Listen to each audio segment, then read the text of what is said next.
שלום, שמי דוקטור אהוד רוזנבלום ואני מנהל היחידה לרפואה דחופה ילדים בבית החולים מאיר בכפר סבא. אנחנו הולכים לדבר ב5 דקות הקרובות על הנחת סד וולרי בילדים. במיון, וילדים בפרט, אנחנו נניח הרבה יותר סדים מאשר גבס היקפי. היתרונות העיקריים הם 1. הוא קל ונוח להכנה. 2. הוא יוצר הרבה פחות לחץ על הרקמה, כיוון שהוא מונח רק על צד אחד של הגפה, ולכן סיבוכים כמו תסמונת מדור או פצעי לחץ הרבה פחות שכיחים. ו3. כשרוצים להסיר אותו זה מאוד קל, אפשר להסיר אותו אפילו בבית, לא צריך מסור גבס מיוחד. צריך להיות הוגן ולהגיד שסד יש לו גם חסרונות על פני גבס מלא, ואנחנו לא נניח אותו בכל סוגי השברים, אלא בעיקר בשברים שהם non-displaced ובלי אנגולציה, ואינם דורשים רדוקציה ומערבים רק צד אחד של הקורטקס. מבין הסדים, הסד הכי שכיח שאנחנו נניח בילדים בחדרי מיון by far הוא סד וולרי. סד וולרי מיועד בעיקר לשברים באמה הדיסטלית או בשורש כף היד. האינדיקציות להניח אותו הם שברים באמה הדיסטלית מסוג buccal fracture בדיסטל רדיוס או בדיסטל אולנה, שברים מסוג סולטר 1 ברדיוס או באולנה שאינם דורשים רדוקציה, וחלק מהשברים בעצמות הקרפליות. בחלק מהמקומות גם מניחים סד וולרי אפילו לשברים בעצם הסקייפויד, עצם הסירה, למרות ששם הרבה מקומות פשוט יניחו thumb spica. אז איך מניחים סד וולרי? אז כמו בכל תוכנית בישול, אנחנו תמיד נתחיל מהמצרכים. אז מה המצרכים הדרושים? במקרה הכינותי מראש את המצרכים. להלן המצרכים: סטוקינט ברוחב המתאים, שרוול סופטרול ברוחב המתאים, גבסים ברוחב המתאים, תחבושת אלסטית, מיקרופור, מספריים וגיגית עטופה בניילון עם מים בטמפרטורת החדר. בשלב ראשון תכסו בבקשה את הילד, כי זאת יכולה להיות פרוצדורה מלוכלכת ולא תרצו ללכלך לו אולי את הבגדים. האורך צריך להיות מבערך 3 אצבעות מתחת לקו המרפק ועד הדיסטל פלמר קריז בכף היד שיוצא בערך בגובה ה-MCP. אחרי המדידה נחתוך סטוקינט, ובמקרה הזה תהיו נדיבים ותחתכו בבקשה פיסה ארוכה יותר ממה שמדדתם עם אקסטרה של כמה סנטימטר מכל צד, כדי שיהיה לכם אחר כך לקיפול הגבס ולתוצאה גם אסתטית יפה. לאחר החיתוך נחתוך שנץ קטן לאגודל, ולאחר מכן פשוט נשחיל את השרוול על האמה של הילד.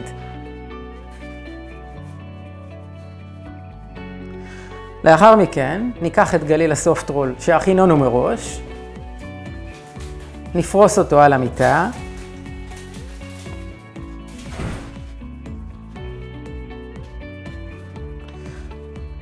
בשלב הבא ניקח את גליל הגבס. אגב, איך נבחר בגבס ברוחב המתאים? הוא צריך לכסות את מרבית הרוחב של האמה עד מקסימום 2 סנטימטר מכל צד.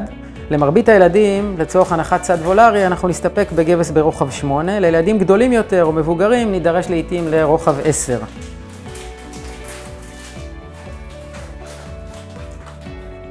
נמדוד שוב את הגבס לפי מה שהראינו קודם, 3 אצבעות מתחת למרפק ועד גובה ה-MCP.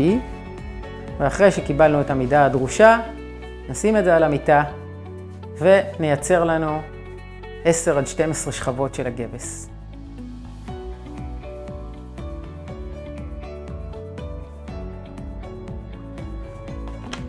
אם אגב הגליל לא מספיק לכם ל-10 עד 12 שכבות, אל תתייאשו, תפתחו גליל נוסף עד שתקבלו את מספר השכבות שרציתם.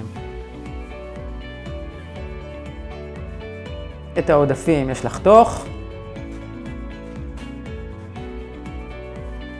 לאחר מכן תחזיקו את רצועת הגבס שהכנתם בצד אחד, תטבלו אותה במים, תוודאו שכל הגבס רטוב, תחזיקו את זה בצד אחד ובאמצעות 2 אצבעות של היד השנייה לסחוט, ואז לסחוט מן הצד השני.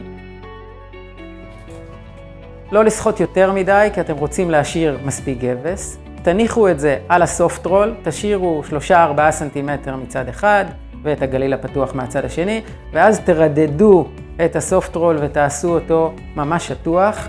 כי אתם לא רוצים שתהיינה בליטות. כל בליטה עלולה ליצור איזה זיז שייצור אחר כך פצע לחץ או נקודת חיכוך.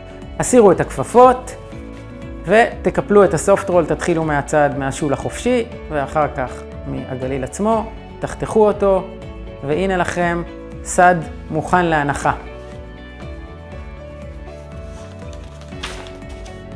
נבקש מהילד או מהילדה להחזיק את היד באופן הזה, ואחרי שתניחו את הסד עם הגבולות שתיארנו מראש, תתאימו אותו בתנועות עדינות, בלי ליצור thumb printing על האמה של המטופל.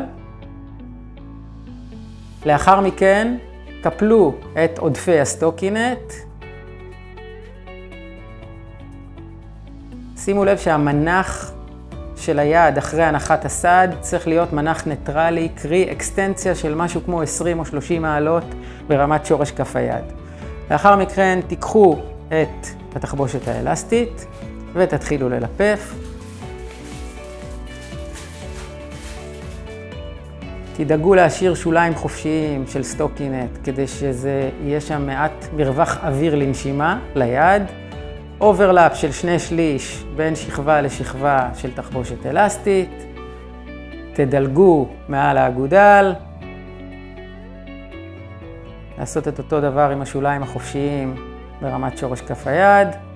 ואחרי שסיימתם, תדביקו מיקרופור.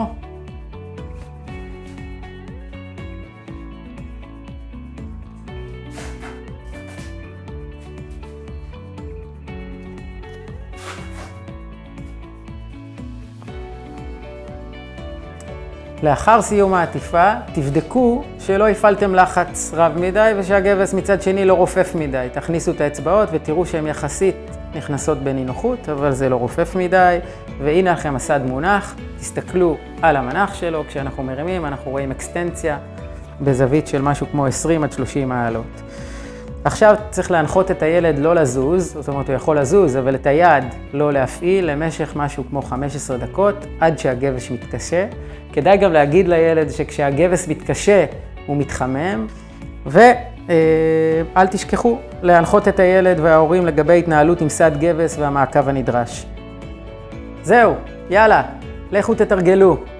רוצים לדעת עוד על סדים מסוגים שונים, אתם מוזמנים להיכנס לאתר שלנו ולצפות בסרטונים האחרים. רוצים לדעת הכל על אורתופדיית ילדים, אתם מוזמנים להירשם לקורס אורתופדיית ילדים שלנו, פרטים והרשמה באתר האינטרנט. כל הדגשים שעליהם דיברנו יופיעו עכשיו בשקופית לפניכם. יאללה ביי.